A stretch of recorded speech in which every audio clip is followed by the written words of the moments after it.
time again. It's time to record our voices traveling through electric chords. And our theme again is spooky films. The Phantom of the Opera is here. Please rate and review. Dear audience, I'd like to say he didn't prep me for No, I did not. Hi, Tom. How you doing? I was much better until just a minute ago. And welcome, everyone, to the Time Shifters podcast. And I promise you I will not do any more of that. Well, that was entertaining, for sure. Yes, we are continuing our spooky season here. This will be our final episode in the spooky season. The last official spooky season episode, I guess you'd call it. Oh, yeah, they'll come back around sometime. But for this run of the Universal films. Yes, absolutely. We will be talking about Phantom of the Opera in just a little bit. Before we get into that, though, I do want to thank Steve Sullivan for leaving a message on our Facebook group. He listened to our episode on the werewolf, or on the Wolfman, I should say. Wolfman, yes. So I thought I would go ahead and read that at the top of the show. Steve says, "Hey, sorry I missed commenting on your Wolfman podcast live, so here's some thoughts you can share if you like. Werewolf of London is a fine start to the Universal werewolf tradition, with a good makeup by Jack Pierce on both Wolfmen, good acting and production as one expects from Universal. Warner Oland, who apparently needed no makeup to play Asian, despite being a Swede, if I recall. I believe that's correct. Because of his Inuit ancestry, is a fine antagonist and foil for Hall. Both men are always worth seeing. One of my favorite sequences is entering the Cursed Valley near the beginning of the film. Every time I see it, it almost feels like it's a documentary, a supernatural thing that really happened, spirits holding them back, etc., despite being shot at the now familiar Vasquez Rocks. The Wolfman is one of my favorite horror monster films of all time. The makeup, which Pierce wanted to use in Werewolf of London, is iconic and never surpassed in future werewolf movies. Though I know you guys made fun of his coif, Lon really looks like a man who's been turned into a half-wolf. Again, performances and production are top-notch, and if you're worried about Lon and Claude not resembling each other or the Wolfman's off-screen redressing to leave the house, you're missing the point. This is a story about becoming a monster and giving in to your worst wolfish impulses, even if you don't intend to, where heroism gets you only a tragic death. Lon Chaney is perfectly cast and owns the role of Larry Talbot, though through all the Wolfman films, bringing both humanity, pathos, and tragedy to a great character. And you didn't remember, but the resurrection scene in the sequel is one of the finest ever done in horror. Yeah, I hadn't watched the second werewolf film before we recorded. I did actually go back and watch that, and they did acknowledge his death in the previous film, and he does get resurrected, and it is actually, the beginning of that film is actually really good for that. Nice. Steve goes on. He says, "For me, despite traditional male-female pursuit roles appropriate to the time, it's a perfect Universal horror film. American Werewolf in London. I saw this at the premiere and hated it, but now can't completely understand why. Part of it is that it's way over the top and deliberately gross and violent, though that didn't bother me and my friend who also hated it on Carpenter's The Thing from about the same time. At least part of it is surely my ongoing struggle with horror comedies, which, Abbott and Costello Meets Frankenstein aside, traditionally don't work for me. Now I like it more, though I haven't seen it for years, and I'm currently waiting to rewatch it with my wife, who's determined to see it because of 1,000 Movies book, I think. Anyway, it's a pretty good flick as I remember, and the Rick Baker practical special effects make it worth watching, and rewatching. The cast and production are good, though I think Landis's over-the-top style probably goes overboard as often as not. Overall, I've always preferred The Howling, which also has very good special effects for werewolf films of that era." Yeah, well, thank you very much for leaving those comments. That's actually fantastic. I love the fact that you left a little comment on each of the films we covered. That was brilliant. But thank you very much. Yes, no, that was great. And as the song says, since we picked on the coif of the Wolfman, his hair was perfect. But I think with that, we'll go ahead and jump right into this episode's theme. So let's go and start talking about Phantom of the Opera from 1925. This is a silent film adaptation of Gaston Leroux's novel. It was directed by Rupert Julian and stars Lon Chaney as the Phantom, who also designed and created his makeup for the character. Mary Philbin is Christine and Norman Carey is Raoul. The film follows the original novel with only minor alterations, mostly in the areas of the passage of time. The Paris Opera House is haunted by a mysterious figure who insists that a new chorus girl, Christine, who he's been secretly training for months, be allowed to sing as the star of the show. When the current prima donna Carlotta mysteriously falls ill, Christine is given her chance and is an instant hit. When the opera house owners, still under the thumb of Carlotta, refuse to be intimidated by the opera ghost and keep her as the headliner, the Phantom begins a series of tragedies resulting in the deaths of stagehands and patrons alike. The masked Phantom, confessing his love for Christine, kidnaps her and takes her to his lair deep beneath the opera house, where she unmasks him to reveal a ghastly, skull-like visage.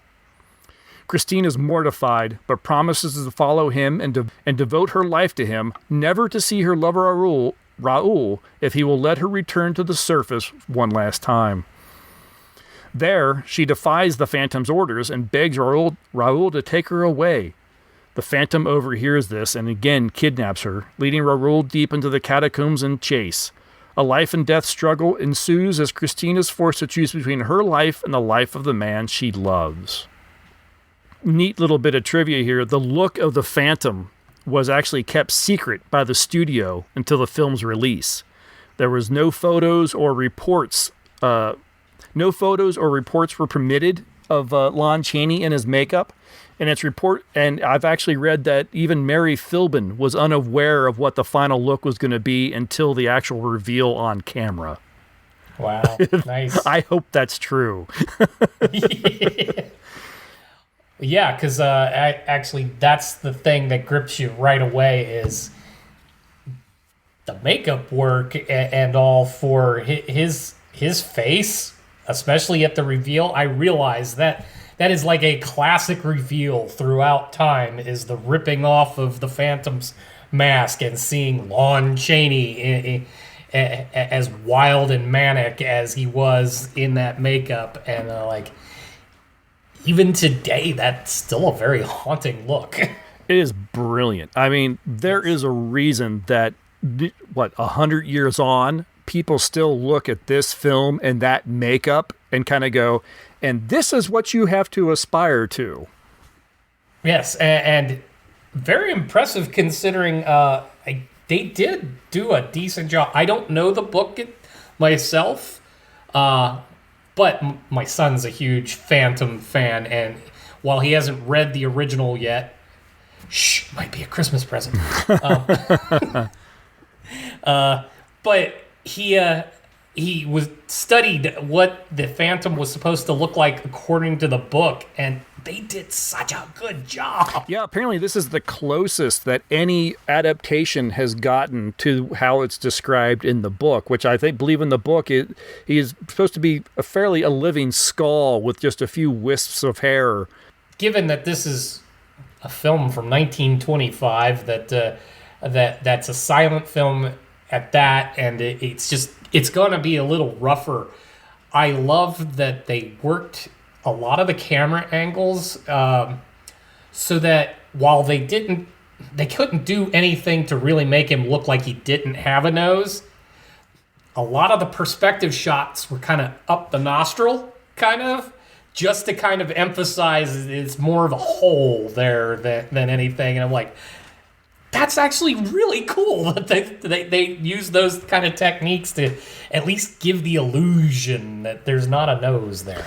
This is an astonishingly well-shot film definitely for the era. And honestly, it feels very forward thinking when it comes to how it frames its shots and how it's filmed and how it's put together. It's an amazingly sort of, to lack of a better term, modern feeling film compared to some other films of this time that feel like the cameras are rooted to the ground.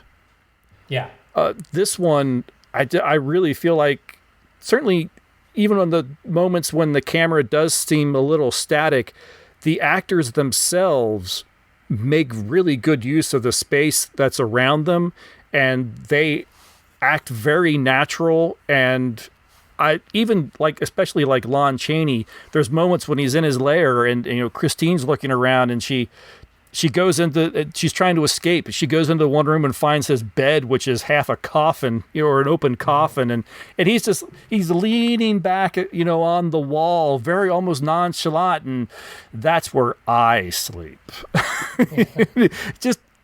just really great natural mannerisms by a lot of the cast. Of course, you say that, but then there are those moments because it's a silent film, and I get that in order to portray any kind of acting when you can't vocalize anything really, there are some over-the-top moments in reactions. Christine's reactions at time when she's frightened by the Phantom become a little over-exaggerated. Oh no, I'm sure she throws the kind of the universal generic, my hand to my forehead and I will swoon. Yeah, but it's that because they become over the top dramatized. Like you can almost hear her going through despite the fact there's no audio.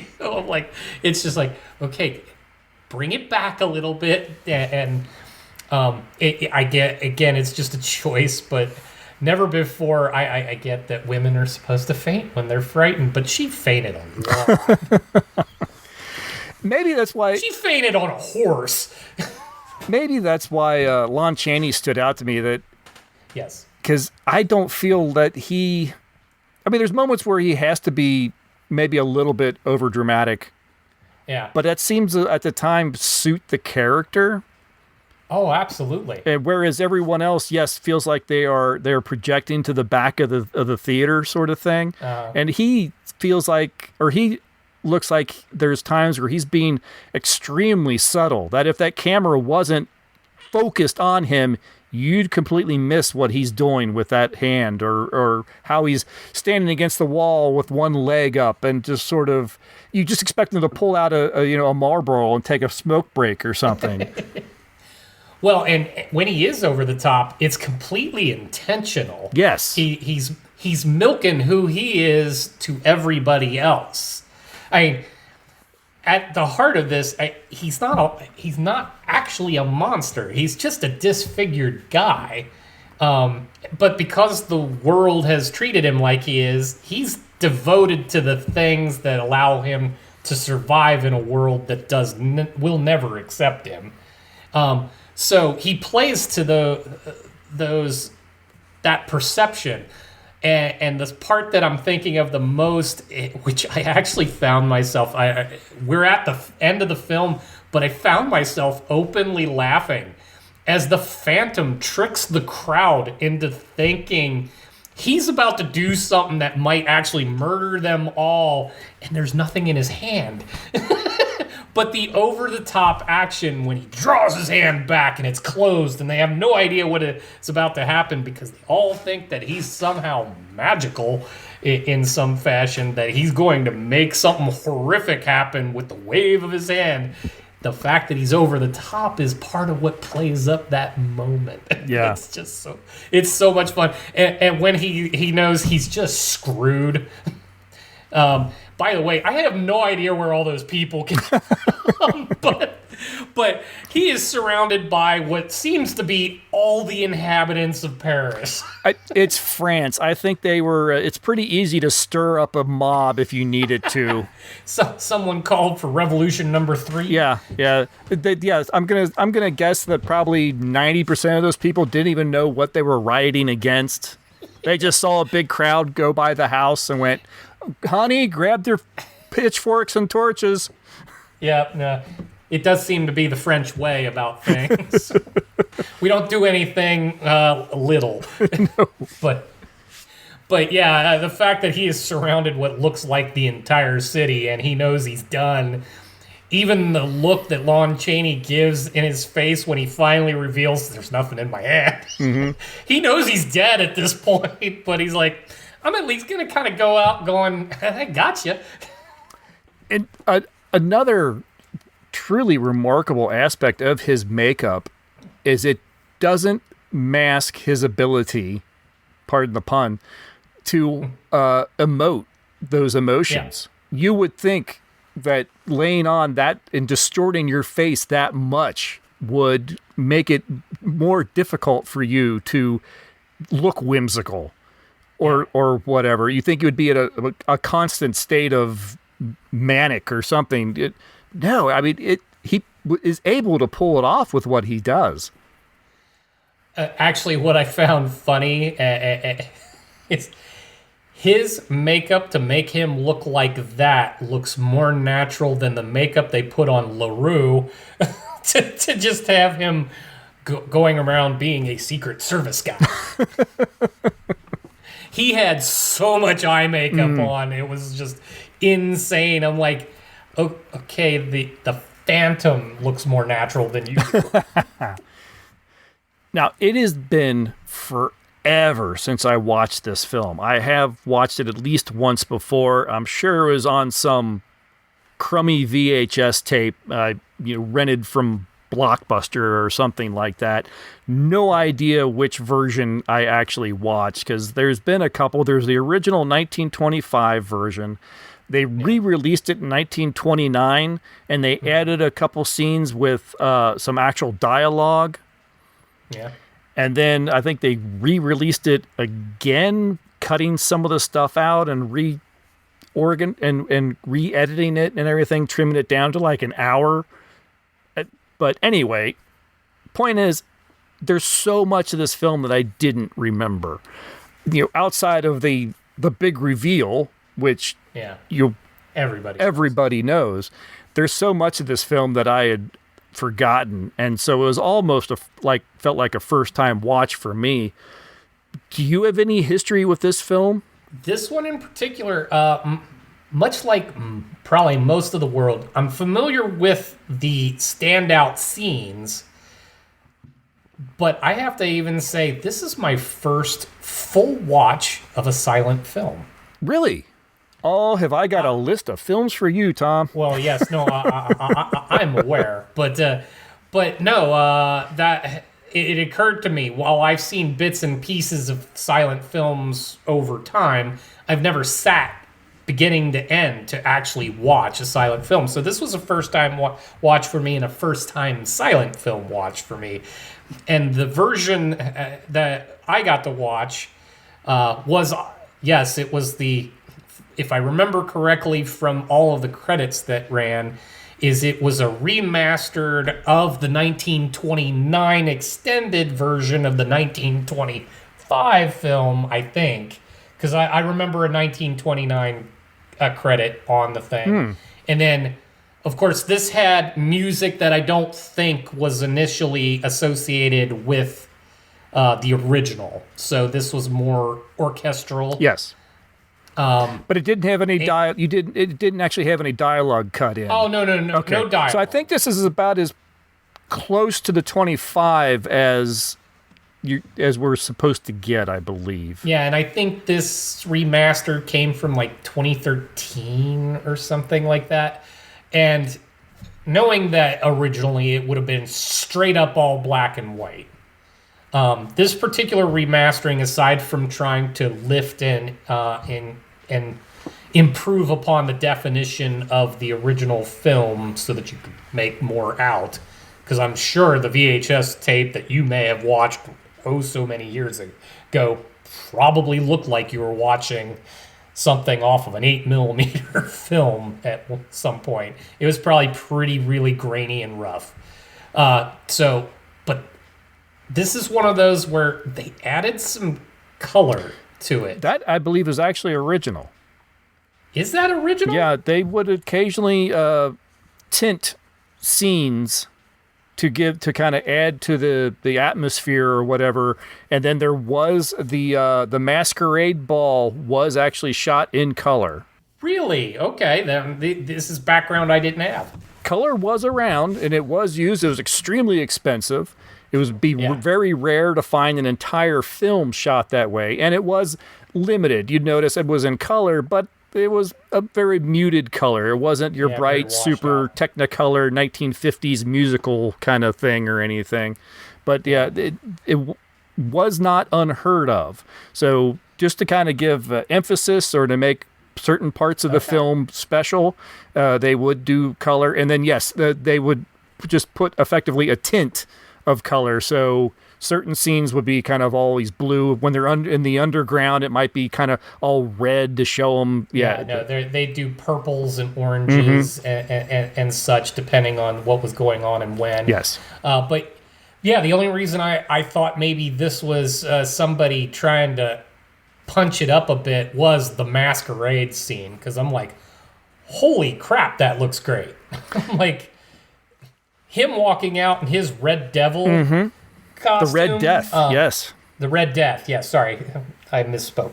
But yes, the Red Death costume, I'm like, damn, that looks good. And then when they also get to the top of the opera house and we're having the scene with Christine and Raoul, and he is on top of the statue out of their vision, and his cloak is just flowing. I'm almost getting those senses of like what my one little fan favorite film, like The Shadow, when they would make his cape just billow all over the place, and knowing that was just CGI. This they did. I'm like, that looked cool as hell. I think that scene has got to be the inspiration for so many drawings and visions of like Batman and Spawn and anybody with a good long cape. Yeah, no, I mean, literally comic books took off from that point on with that kind of imagery, especially when you're on a rooftop. Yes. Yep. I see that there's many an artist that just sat there in that film, in that theater going, oh, that's beautiful. Yeah, that is a brilliant looking scene. That him in the Red Death with the billowing cape is almost as impressive of a scene as his unmasking. I would put them almost on par with each other. Yes, and in doing some of the reading that I did around this, that is actually a noted scene. Like, everybody knows the unmasking scene, but this one is actually a close second. No, that's fantastic. I love that this was the first time. It was like a new experience for you. That's brilliant. Yeah, no, absolutely. And I knowing that the music was not the original, but this orchestral, and given that the Andrew Lloyd Webber musical would have already existed by the time they did the remastering. The thing I got a kick out of, while they did not take the music from Phantom of the Opera, the musical. No. But you could hear a bit. You think? Absolutely. There are too many times you'd only catch it. It'd just be like a couple of bars. You'd catch a little of that Angel of Music, or the music of the night. You'd catch a little bit, and even in some of the darker stuff, you wouldn't get the full-on Phantom theme, but you would get a little deeper tone, and they'd pull a bar or two. And I'm like, that's actually kind of cool. Interesting. Like they did not take anything, but you can't make a musical like that has run as long as it has and not be a little inspired. So they didn't steal anything, but a little homage here and there was not missing. All right, that's curious. It's interesting. I don't know. Yeah, this orchestral obviously would not have been part of the original film because No. a theater would not be set up to have a. It'd be a guy on a piano in the corner. Yes, yeah. Which is there's another version of this film that is out there. I think it's the longer 1929 cut. The ones I watched came off the Kino Lorber release, and you're right, Okay. it might be from the 2013 or whatever. And there's like a 2-hour long copy of this film with the additional dialogue inserted and everything. But the soundtrack, from just a little bit that I kind of played and tested, and it does just sound like just plinky piano through the whole thing. I'm like, I can't do it. I have sitting in Nickelodeon. I have enjoyed a few silent films, but the music that plays over them will and can make or break a silent film for me. No, absolutely. And it's probably why I haven't delved into more silent films, because actually I think that's the part that would take me away from what I'm watching. There's times where you just want to just turn down the volume and go, yep, this is silent. Yep. No, nothing beats silence like actual silence. Yes. No, absolutely, it was a fun watch. I think, I mean, there's a reason this film has survived these 100 years. I think we're lucky that this film has survived these 100 years because, it has been sort of cut and recut and spliced from this surviving piece to this surviving piece, and someone had a 16 millimeter cut because the 35 millimeter was rotting, and the fact that we still have this one, and the fact that this film, I think, has been so important just in filmmaking, not just horror, but just film, period. I don't know that some of the films we see today would be the films we see today if this film didn't exist in 1925. No, absolutely. I mean, this is kind of a kickoff to the horror genre. Yeah. Yeah, there was horror films and short films and stuff made prior, but this one, I think, truly left its mark. And maybe it's just because they went all out. I mean, Universal, the sets on this thing. I mean, that opera house was a set. Yeah. They didn't go to some opera house and just use it for an afternoon. They built this damn thing to house hundreds of extras. And that's a thing I love and appreciate about early 20th century film is if you needed a scene with hundreds of people, you got hundreds of people. Yeah. Everyone come get a bowl of soup and be in a movie. It's astonishing when you go back and you discover that this is they just built this, and a lot of times they reuse the sets. They try to get their money out of it. I think some of this set actually still exists to this day in a Universal studio somewhere. Although granted, some of it's probably boxed up and away and whatever. It's not like used today, but I do believe that there's pieces of this that still exists. So yeah, they would use them, ad nauseum till there's some Universal films that I'm pretty sure you watch some of the horror films, especially some of the B pictures or whatever, and you like, oh, that's the castle, that's the dungeon from this film and that film and this film. So I'm sure you could probably find sets from the Phantom of the Opera in future Universal films as well. Almost guaranteed. Yeah, astonishing film. I'm glad you enjoyed it, especially being that your first silent. I'm thrilled, and yes, like I said, I've got lots of films that I could recommend that I think you would enjoy. That would be good kind of additional gateway films. No, and I think when I get into the reviews, I might mention a couple. All right, well, awesome. I guess we're probably at that point. I don't have any social media for the 1925 film, so if you have any reviews or comments from any reviewers. Yep, we'll get into this. Anything from the time is brief, and thank you, Wikipedia, for gathering what there is. From the New York Times, Mordaunt Hall, all I got was a little snippet that says, gave a positive review about the spectacle of the film, but said that the story and acting could be improved. Silent films, yeah, there's a lot to do. There's a lot of heavy lifting with how you express yourself. And yeah, as I pointed out, there are a couple of over-the-top moments, like even some of the ballerina dancers just being on stage.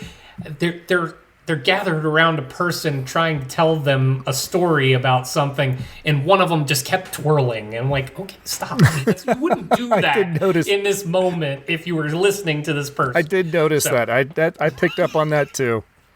Yeah, so I'm like, okay, so fair comments there. From Time, and I didn't get an actual individual. It says they praised the sets, but said it was only pretty good. Yeah, only pretty good. Only one of the seminal films of 20th century, but yeah, that's fine. Yeah, but in 25, they don't know that's gonna be the case. That's true. And then on Variety, also an unnamed critic says, The Phantom of the Opera is not a bad film from a technical viewpoint, but revolving around the terrifying of all inmates of the Grand Opera House in Paris by a criminally insane mind behind a hideous face, the combination makes a Welsh rarebit look foolish as a sleep destroyer. Like, that's a whole lot about, I don't know. Okay. 1925 language, too. I don't know what to take away from that. Right, yes. But as a lead-in to the next film we'll discuss, it looked like Roger Ebert was doing a review of the 1925 as he goes into a review of 2004's. So, in 2004, he wrote, "It has always been a question whether The Phantom of the Opera from 1925 is a great film or only a great spectacle. Carl Sandburg, one of the original reviewers, underwent a change of heart between his first Chicago Daily News review. He waited for the Phantom's unmasking, terribly fascinated, aching with suspense, and a reconsideration written a month later, strictly among the novelties of the season. It was not," he added, "on the level of The Cabinet of Dr. Caligari. Caligari, yep. Or Greed," don't know that one, "mentioning two of the greatest films of all time." So he liked it, but he also understands not perfect, not in the sea of others that to choose from. All right, fascinating. I have not seen Greed. I know of The Cabinet of Dr. Caligari. I have not gotten around to it yet. Yeah, I think I have that on a watch list somewhere. Yeah, I'm sure it's somewhere buried on mine. Yes, no, I've heard of that one, and I understand that's probably one of the greatest. And further into the review, there was also the honorable mention of one of your personal favorites, Nosferatu. Oh, yes, can't forget that one. Yep. Yeah. It's another one. Well, that one is, you could question, is that a great film or is it a spectacle? Or is it because of what it is that it's the unauthorized, telling of Dracula? And for the day, I mean, we have to talk about these films from when they're made and how they're made. It is a silent film. By definition, it's going to be a spectacle. True. There's only so much information you can impart visually. Mm-hmm. So, literally, it's in the word, spectacle. You go there for the spectacle of it all, and then you take from it what you can. So it's not until you can put everything together that you can get full storytelling. Yep, that's a very good point. All right, is that all the reviews you have then? That is it until later. Okay, so we'll take a break. We'll play a promo for another podcast, and then we'll jump into the 2004 musical version, Phantom of the Opera.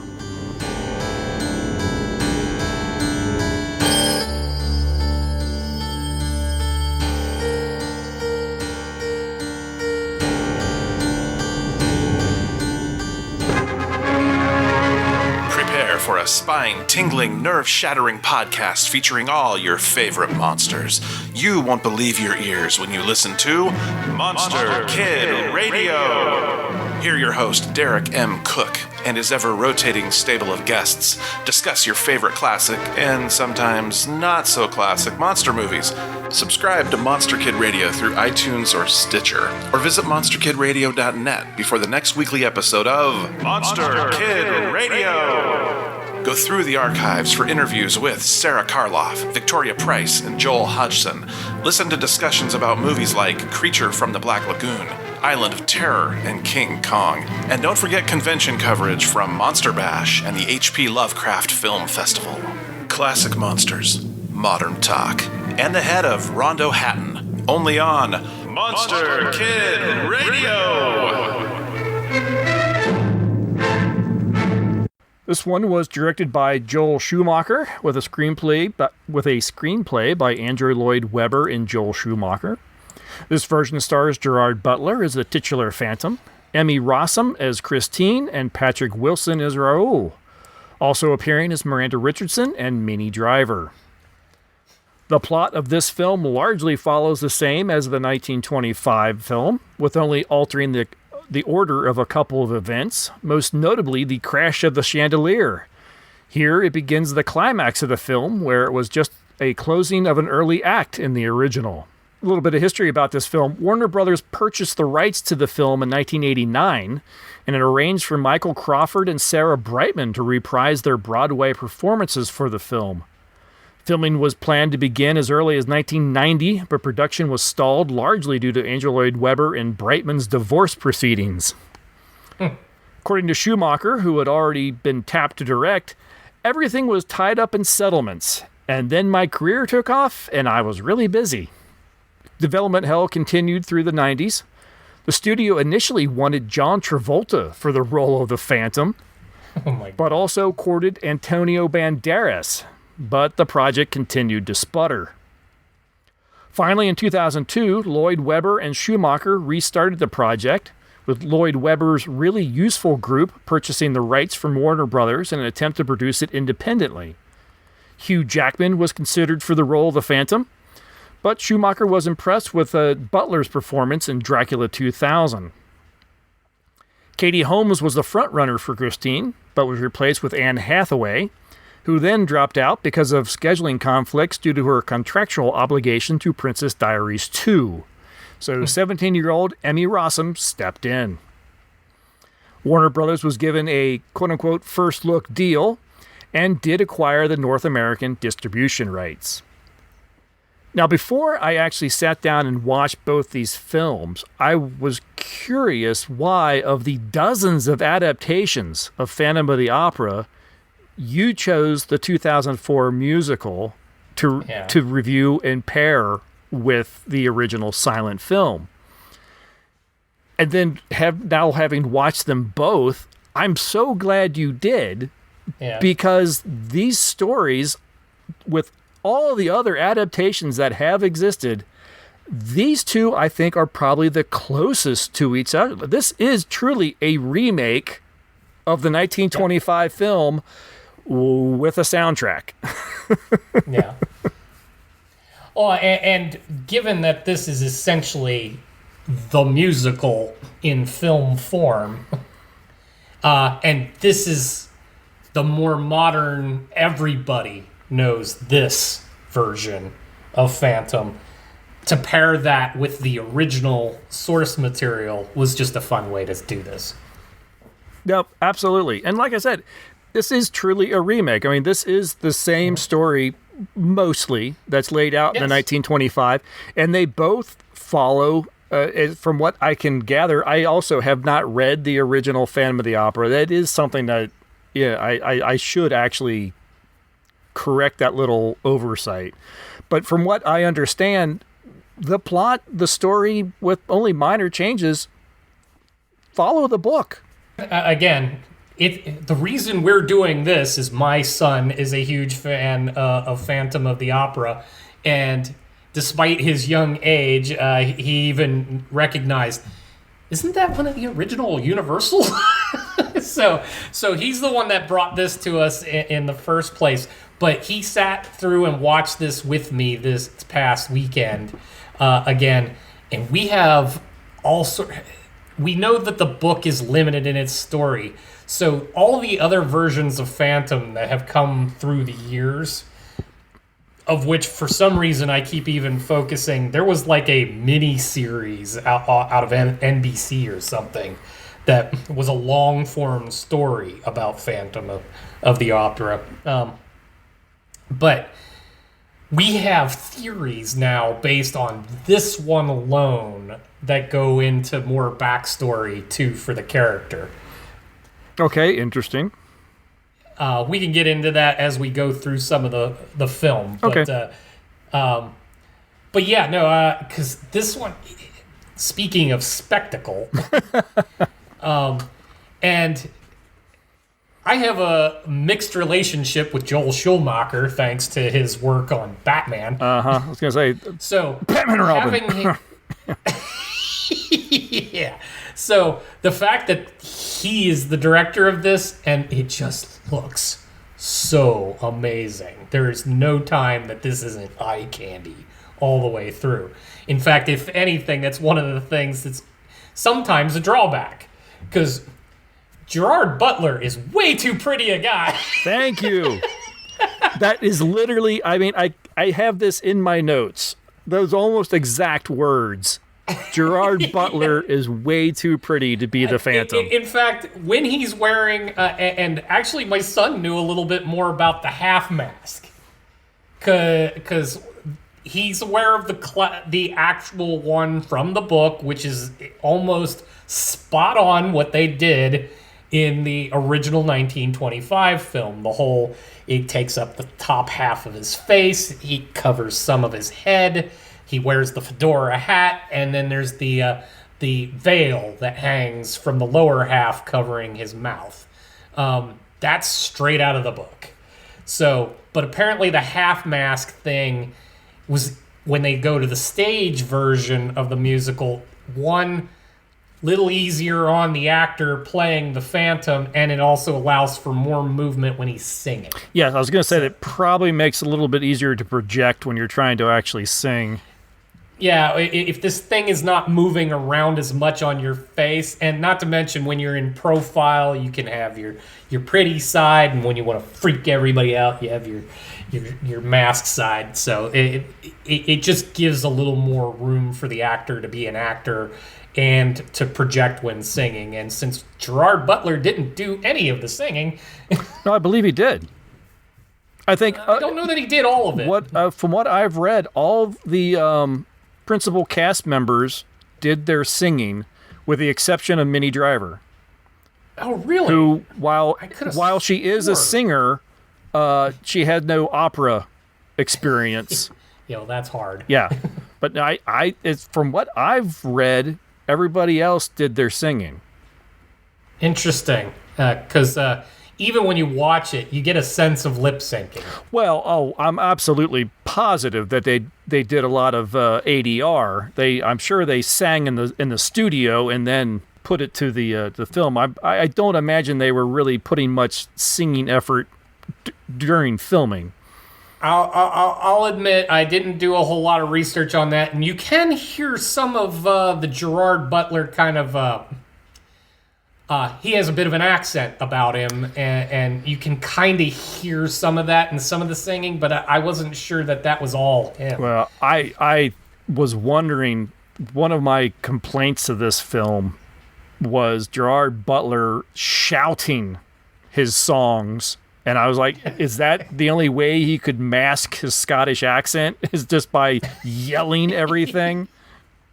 I actually kind of wonder, because, yeah, you do occasionally get a touch of the Scottish in him when he's doing that, which is funny, because supposed to be French, but but at any rate, but yes, no, there are times like our first full scene with him as the Phantom with Christine, as he's taking her to his lair, and he is just strutting around, and he's got the pristine white mask covering the one side, which clearly there is nothing wrong with him under the mask. You can't, everything is flawless everywhere. And he is strutting around, and I'm like, why would you ever be into Raoul? I'm kind of falling for the Phantom right now.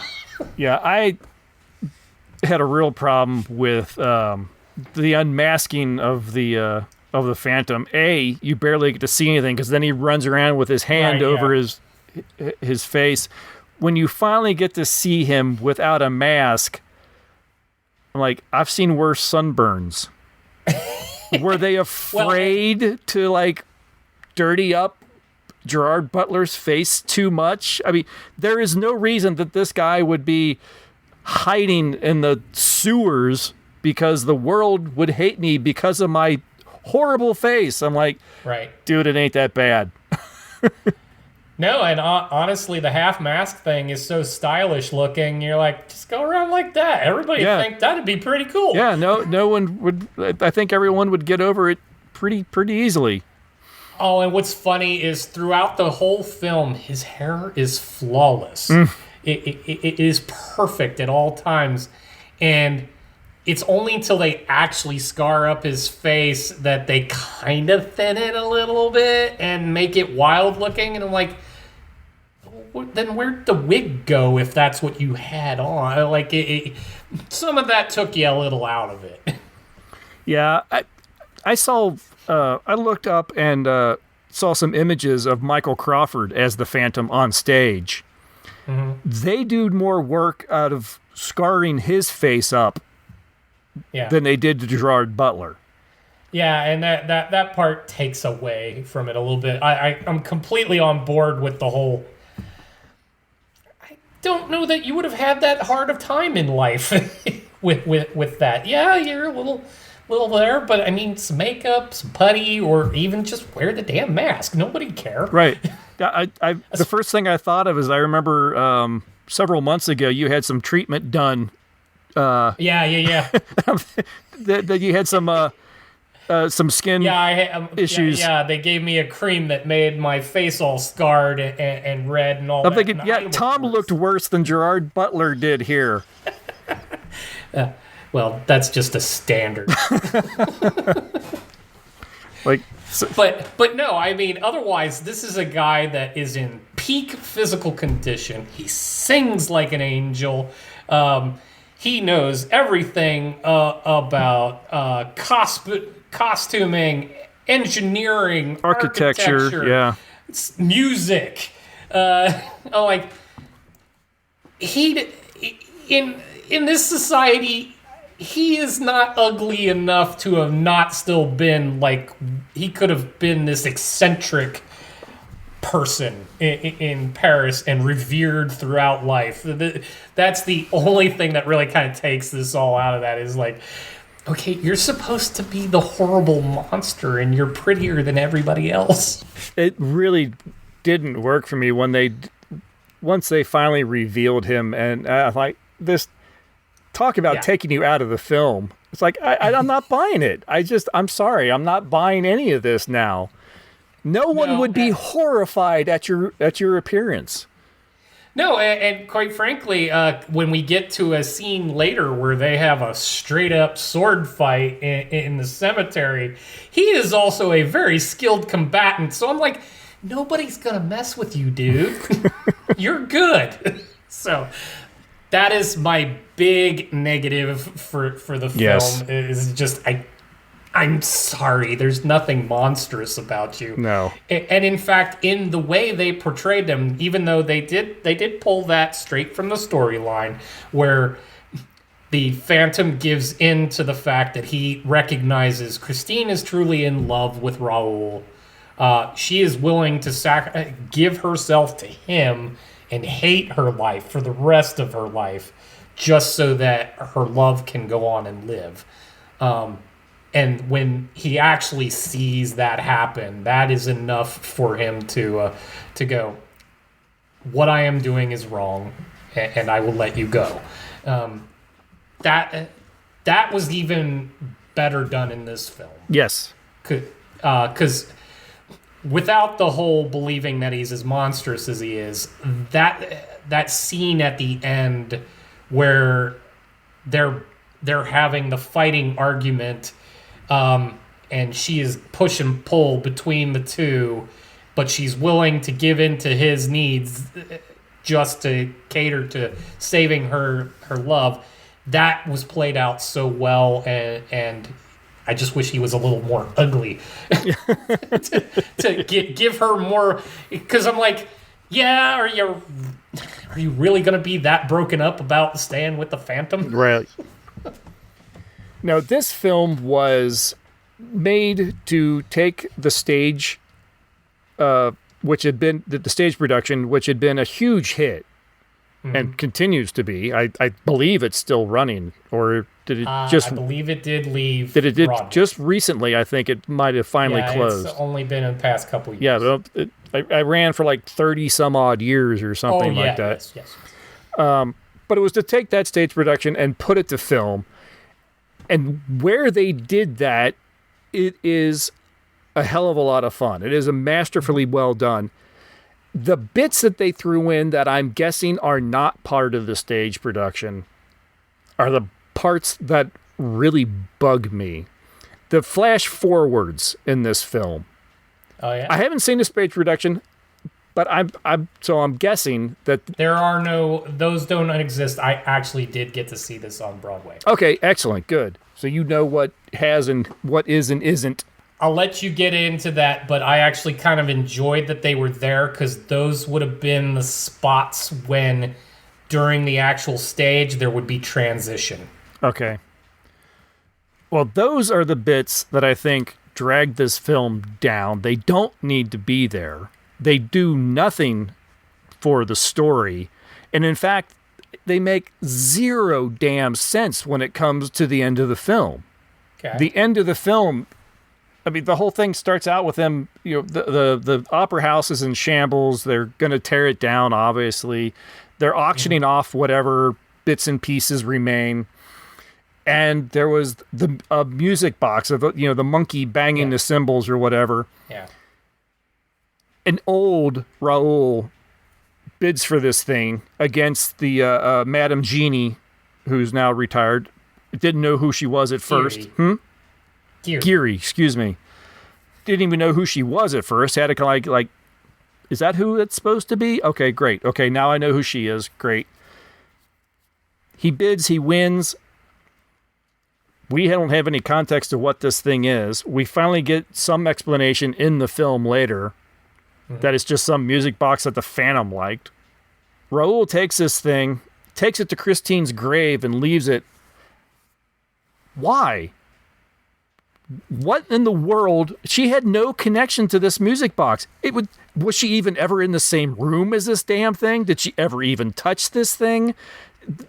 It had significance to the Phantom, but it had no significance to her. Yes and no to all of that, because you're absolutely right. One, yes, she was in the room with the music box.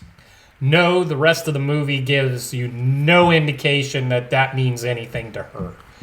Thank you. But, yeah, so that's there.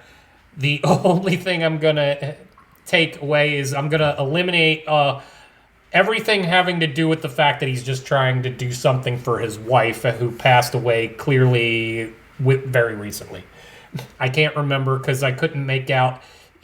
Her grave says she died in 1917, but because of the calligraphy they used at the start of the film, I couldn't tell if that said 1917 or 1919. So, either way, it's either been 2 years or a few months. Since this, I have no idea why Raoul would want to put this music box at his wife's grave for any reason whatsoever. I get that they wanted to. It was less about the music box and more about getting to the grave to see the flower with the black ribbon and the engagement ring that the Phantom tried to give Christine. Yeah, was that to like set up Phantom of the Opera 2? Well, That's still why? no, granted, but this is where I'm going to get into some of the theory. Now, this is why I wanted to wait a little bit. I knew you were going to pick on this stuff. So I'm just going to get it into some of that. So first off, either way, no matter how much you like or hate those transitions, the first opening one is totally worth it just to pull time backwards as they reveal the broken chandelier on the floor, and they pull the cloth off of it, and the lights burst into action.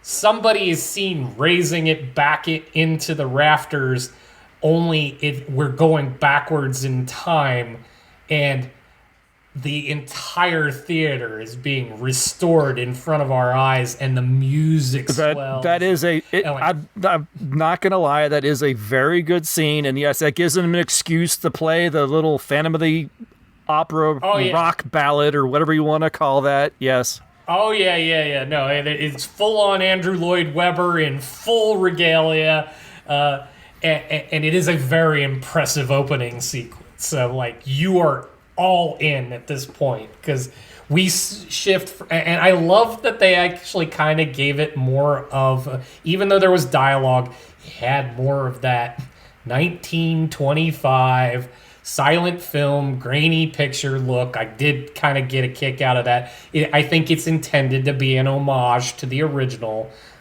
that we're going to do this then, and how we're going to really bring you into the film is to light it all up and bring it all alive off of this. All right. So I think you could have done these flash forward transitions. You could have done them. You could have kept them in the film, but you needed to do something else with them. Oh yeah, no, I totally agree. The little storyline that they were trying to play out didn't make any sense whatsoever, and it won't even go entirely with the little theory stuff that is going on. Because again, I wish I had read the book too. I don't know how much, if any, there is about backstory for the Phantom in the Phantom of the Opera book. It's clearly not really there in the 1925 film either. We know a little about him. We know his name is Eric. Actually, the little card that they flash up is I understand for the time, but it's very hackney. It just says he's criminally insane and all this stuff. And I'm like, it's a little... it's you saying, I don't like the guy and we think he'll murder people. Oh, you're talking about in the 25 film? In the 25, yeah.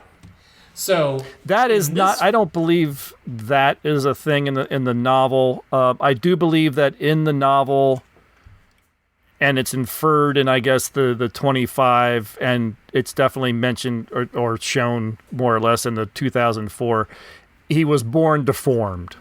Yes. There's been other adaptations that have him being scarred and something happening or whatever, but I believe you're supposed to assume he was just born deformed. Yeah, because I think there was even some wasn't there a note even in the 25 about the fact that because he was born like this, is basically his mother kind of threw him away, more or less. Which is how he's gotten into the life that he is. He's been rejected by literally everyone. Yes.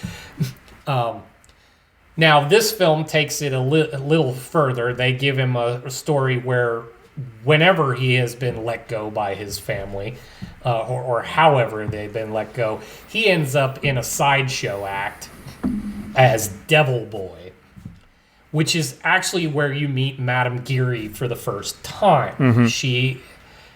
She is essentially about the same age as the Phantom. They're about teenagers when they meet, very younger teenagers. Yeah, I'd say preteen. Yeah, preteen. Yeah, you're talking middle schoolish Yes. kind of age, because she's entirely involved in the opera house and ballet dancing and all of that, and she just growing up there. And that's how he gets introduced to the opera house, is she's hiding him there, and he is living in the underdwelling part, which is, of course, built on the base of all the stuff that used to go on in France a long, long time ago. So, which is not a nice place. So... And this is where he's been secluded, but of course the fact that at least now that he's safe and fed and all of this stuff, this is how he gets to build on his academics. He learns his trades of music and engineering and architecture and all the things that allow him to become the Phantom of the Opera. So this is where my son and I had a little fun. Because there's also a scene at the end when the Phantom finally lets Christine go and insists that Raoul and Christine head out, stay ahead of the crowd, just escape. That's when he takes the opportunity, breaks all the mirrors, and he heads on out the door. And he heads on out the door without his mask. Now, there's another character in the film, Meg Geary. That is Madame Geary's daughter. Madame Geary is about the same age as the Phantom. Madame Geary is not married. And one of the things that Meg does that is entirely baffling without any more background is when she goes through the lair looking at stuff, she finds his mask sitting on the table. The crowd is all coming. She spirits away the mask. I think she's the one that spirits away the music box too, isn't she? Yeah, she grabs the music box too, but she hides the mask. Mm-hmm. She takes the mask. So you think... She's the only one that is there.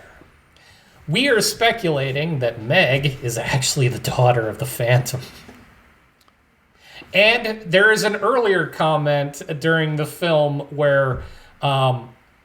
when the new managers of the opera house come in, and they are way enamored with the pretty young girls, and they meet Madame Geary, and they are first ogling Meg, and she points out, well, Meg is my daughter, and then they start ogling Christine, and Madame Geary's a little okay with that, except she goes, well, I think of her as a daughter. But Meg is the one that's kind of off limits. And since Meg and Christine are coming up together, and they both have similar skills, they're learning different things, the Phantom has focused on Christine and left Meg kind of alone. As in, he isn't gonna fall for his daughter. So... But it also then starts getting into the other kind of things that you could get creeped out about by how much older is the Phantom than Christine? Well... Which in the late 1800s would not necessarily have been scoffed upon quite as much. No. That was something my wife brought up. She's just looking at the ages of the actors. Emmy Rossum at the time of filming was only 17 years old, and all the men around her that are fawning all over her are well in their 30s. Yes, exactly. Again, for the day, that probably wouldn't have been that far-fetched. No, absolutely not. But in the 20th century or the later or the 21st century, there's a little bit of an ick factor. There is a bit, but yeah. So we were running through all of this together, speculating. That's interesting. That Meg didn't want. I don't know what taking the mask actually does, because the Phantom escapes. We don't get the ending that we got in the 1925 film. No. But the fact that they made a point to make a scene where Meg actually takes his mask and doesn't share that with everybody else. Yeah, so maybe does she actually know that she's the daughter of the Phantom? And That's the question, but it leaves a little mystery, so we were filling in some gaps. I like that theory. That's really Yeah. interesting. And then, of course, that's where you pick up in Phantom of the Opera 2, daughter of... Well, this is Joel Schumacher, so you never know. Yeah. And actually, maybe I'm getting that wrong. I think there is supposed to be a sequel of some kind, not to this specifically, but there's apparently a Phantom sequel of some kind, either Interesting. a second musical or something. I haven't heard anything Not a about film. that. But what? Yeah, How does? my son seemed to know about it. Yeah, how does this sound? Daughter of the Opera. Does that work? That'd be fascinating. I quite frankly, I could probably slip down a rabbit hole researching all of this stuff. And since I do kind of remember the NBC long form miniseries, I remember there's some more backstory about his time raising himself and in this environment with Madame Curie that might even more lend to some of that. So I'd have to go back and watch that to really be certain, but still, it was fun to at least speculate. Yeah, absolutely. I hadn't thought of that, but I do like that idea. That's kind of cool, actually. It makes a little bit of sense. Yeah. Now, of course, going back to just the film as a whole, and it is a drawback for the whole musical as well, is all of the music is very similar. Yeah. It gets a bit repetitive. Well, it's designed to be earwormy. It's designed to stick in your head. It's designed to make you hum and sing it for days afterwards. I think that's where most of the success of the stage production came from, is the fact that all the music and everything just stuck with everybody long after they saw the play. Yeah, there's nobody that hears dun dun dun dun dun dun and doesn't know that that's the Phantom. Right. It's possible that I actually have a CD of the Broadway soundtrack upstairs. It is very 100% possible that the soundtrack for this movie is on my phone. There you go. As I said in the last episode, my high school for our senior production did a Phantom of the Opera. So Yes. my school, like many other people in the late 80s, was Phantom crazy. Yes. It extended beyond just the stage production. The entire school kind of had Phantom fever. It was very popular. Yeah. So very familiar with some of the songs, and I got suckered into all the music as much as anybody. So I could be moved to go. Actually, it was when my son was very little. I actually did get him a Phantom mask. oh, very cool. He still has it. Oh, I know. Something I wanted to ask you. I think this came up in the last episode talking about the Wolfman films. Or maybe it was when we were talking about the Creature of the Black Lagoon and such. The order in which you watch these films, did you do silent and then musical? Actually, this time around, I did it the other way around. All right, same here. We actually watched the musical first, mainly because it was a hell of a lot longer, and it was something. I knew that was going to be a challenge for you. It was something my wife wanted to watch it, so like, okay, we need to start this early, so let's do this on like an afternoon kind of thing. There was something that they made a point. I feel like it should have been dropped in the 2004 film because it didn't make a lot of sense. Madame Curie tells Raoul to, this is the way to the Phantom. I can't go any further. Keep your hand up at eye level. We needed to discuss the hand at the level of your eye. Right. And he's like, oh, okay. And he does it for like all of like 20 seconds and then never does it again. And I just thought that was really, why did she say that? It wasn't until I watched the 1925 film that the same warning is given to Raoul, And yeah, keep your hand up by what was his name? The Secret Service or the cop Ledoux. He's like, keep your hand up, at eye level. The hangman's noose is quick.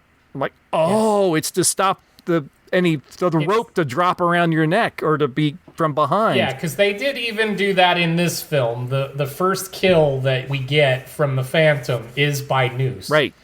But that makes a lot more sense. But they don't really explore, they don't explain that in 2004. It's just sort of, hey, this is in the dialogue. I'm not going to tell you anything else about it, and off you go.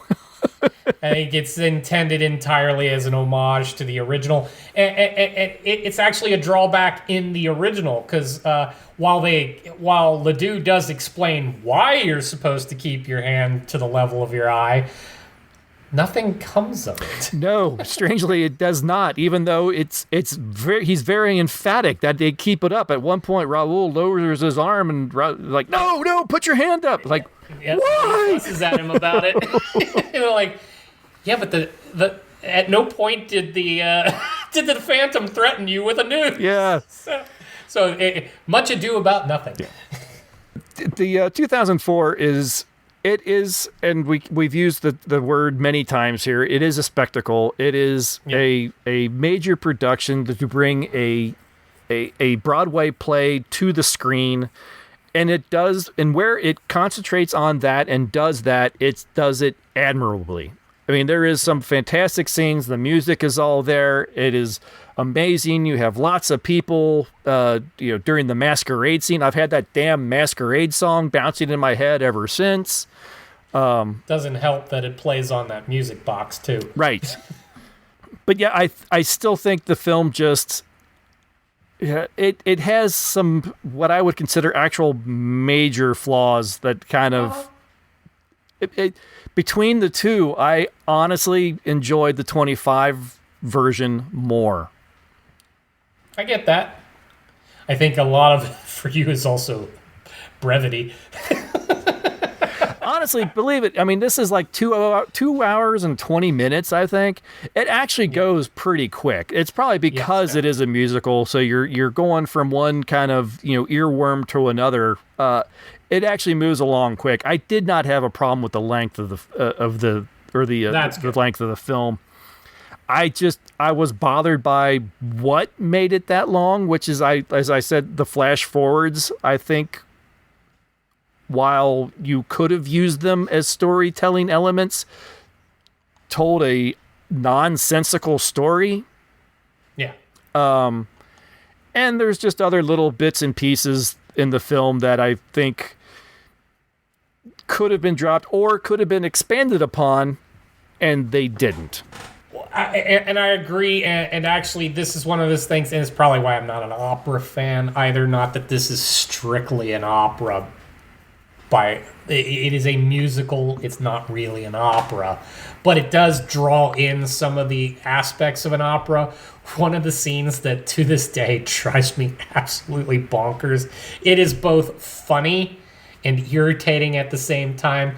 It's the scene where they all get the letters from the Phantom and they're singing their conversation throughout, except when they read the letter.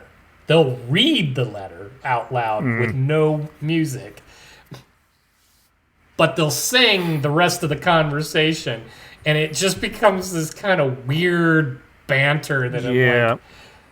And then the Carlotta stuff, because she's supposed to be an over-the-top opera diva, everything sung is completely unintelligible. Yes, yeah. So I'm like, I have no idea what she just said at all. Yeah, thank you. There was, she's, I don't think, the only one that there are times where some of the songs, because the people are singing it, and then with the music on top of it and everything, I'm not sure what you just said. The male opera singer Piangi. No idea what he said at any point. At any point, no idea. I just got a kick out of the fact that the Phantom was calling him Budgie. He looked like, there are times where with his makeup, beard, and everything, like, oh, Brian Blessed's in this. But yeah, no, this is an incredibly flawed film with some wonky storytelling and all that. But it just looks so beautiful, and depending on how you feel about the soundtrack, it really kind of brings you in and all that. But yes, as beautiful as it is, there are some scenes from the 1925 film that just completely usurp this one altogether. Because they did the rooftop scene, they did the reveal scene, and the 1925 blew both completely out of the water. Yeah. Well, what do you have on reviews for this one? If you guys have a couple reviews, I do have a couple notes that people have commented on. So, okay. I do have reviews, and this may or may not shock you. They're not great. So, continuing on with Roger Ebert, because like I said, he reviewed both in 2004. So for this film, the 2004 Phantom of the Opera, he says, and he's referring to the rest of his review, he goes, "This has been, I realize, a nutty review. Because if you read the rest of it, he both loves and hates this thing." He goes, "I am recommending a movie that I do not seem to like very much. But part of the pleasure of movie going is pure spectacle. Of just sitting there and looking at great stuff and knowing it looks terrific. There wasn't much Schumacher could have done with the story or the music he was handed. But in the areas over which he held sway, he has triumphed. This is such a fabulous production that by recasting 2 of the 3 leads and adding some better songs, it could have been, well, great." So, if you read the rest of the review, he doesn't care for Andrew Lloyd Webber's music almost at all. Yeah, I was going to say, it sounds like he wanted anybody but Andrew Lloyd Webber to do a musical of Phantom of the Opera. Right, and in this case, and it was part of what I mentioned is what he said in his review, which is it's that the music has very repetitive feel to it. So it doesn't matter which song you're singing. Some of them sound very much the same.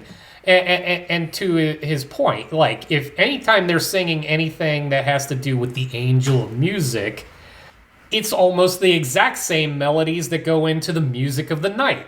They're the same song, more or less. So, and when that's done repeatedly through the film, I get it. But and you mentioned the earworm quality of it.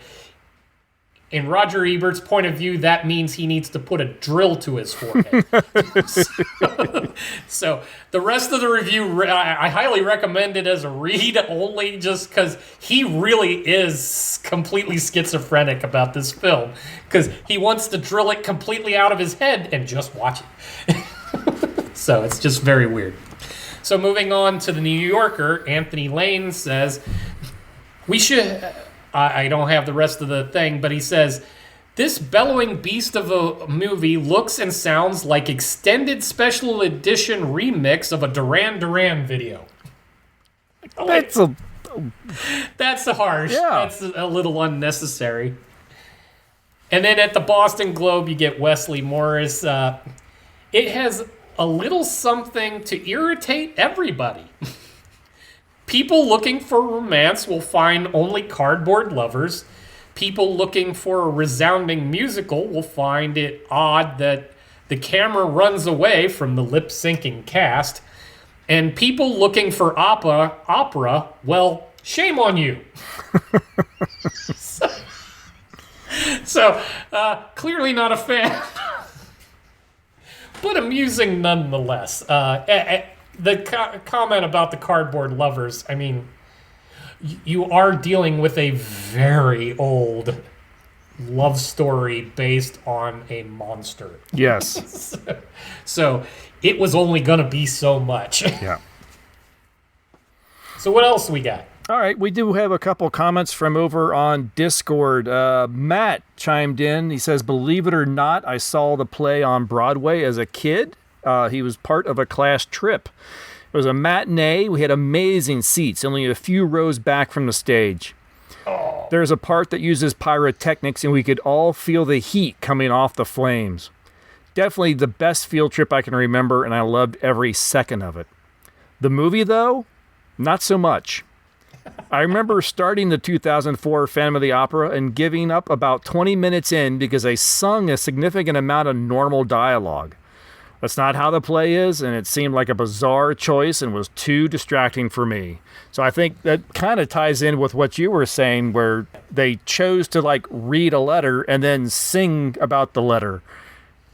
Yeah, it's that whole, they were trying to build a little more opera into the Phantom of the Opera, and it didn't quite work. It's actually one of my problems with a lot of musicals. I can be really hot and cold on musicals. Yeah. And it's the ones that do that thing where they can't just have a conversation, they have to sing their conversation. If you want to break into a song for some reason, I'm fine with that. But don't sit there and banter back and forth singing to each other.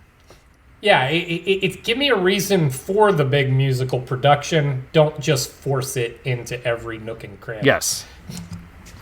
Also on Discord, Steph says, I've actually never seen the original, but she enjoyed the 2004 musical, but Phantom of the Paradise is probably my favorite variation. Phantom of the Paradise. And I'm familiar. I replied to Steph, I may have just fallen in love with you for saying that. Apparently you know this one. I do not. Oh my gosh, you definitely need to see Phantom of the Paradise. Okay. I can arrange that for you. All right. Well, I'll take that on. No, this was a really fun pairing to watch these two together. Like I said, there had been dozens of adaptations, Phantom of the Paradise notwithstanding. Yeah. It actually put me in the mood to watch several of the other versions that I've seen rather than these two. And I went and watched, there's a 1962, I think, Hammer production, which I couldn't remember if I had watched before. And I think I had seen it once before, but I went and watched that one. Typical, kind of what you'd expect. It was an adaptation. They did things a little bit differently. It's something that started with like a 1943 film, is instead of having the Phantom being just born deformed, he meets some sort of accident that scars him. I think that's kind of done through a lot of adaptations going forward, from pretty much from the 1943 film on. Huh. It's an interesting angle, and they definitely changed kind of the origin and what the Phantom is and why and that sort of thing, but still maintaining the whole, he picks a girl that he really likes and trains her to sing and wants her to sing, and etc. That always seems to stay true. It's definitely taken me down a lot of Phantom avenues this past week. That can be a slippery slope. Yes. But yeah, it has been a lot of fun. Yeah, no, I enjoyed this as our closing to our spooky season. Yeah, we are finally kind of dropping the curtains on this one. Very cute. On this series, and I'm glad we ended up choosing this one to do it on, because this was a really good suggestion, Tom. Thank you very much. Of course. So when we come back in a couple weeks, I think we're just going to do sort of a little bit of a retrospective. I think we're just kind of look back at the films we've covered this year, maybe mention some other things that we didn't mention because we kind of jumped right into the films through the Universal films and didn't talk about a lot of other things that we may have been up to or may have seen that we wanted to bring up and mention. We'll do that next time. It'll just kind of be a little bit of a free-for-all, I think, for an episode. a palate cleanser and a amuse-bouche. Yeah, and perhaps we'll talk a little bit about what we're planning to do next year, because this the next episode will be the final episode for the year. Yes, we have exciting stuff going on for next year. So looking forward to that. So anyway, if anyone else has any comments on either the Phantom of the Opera or any of the Phantom of the Opera adaptations that have been, there's one from 1989 that I completely forgot about with Robert Englund. Oh my God! Oh yeah. Yeah, it's funny. As soon as I looked, there was one in '89. I've seen that one. I don't remember liking it. I bet you if we searched hard enough, there's something referencing the Phantom probably every year for the past 100 years. Likely. Yes. But if you have any comments or anything, please drop them to us at timeshifterspodcast@gmail.com or follow the link in the show notes to any of the social media sites and leave your comments there. That's going to do it for this episode. We will take our bows on this one and just say once again, thank you very much for listening, and we'll be back in a couple weeks. Bye, everybody. See ya.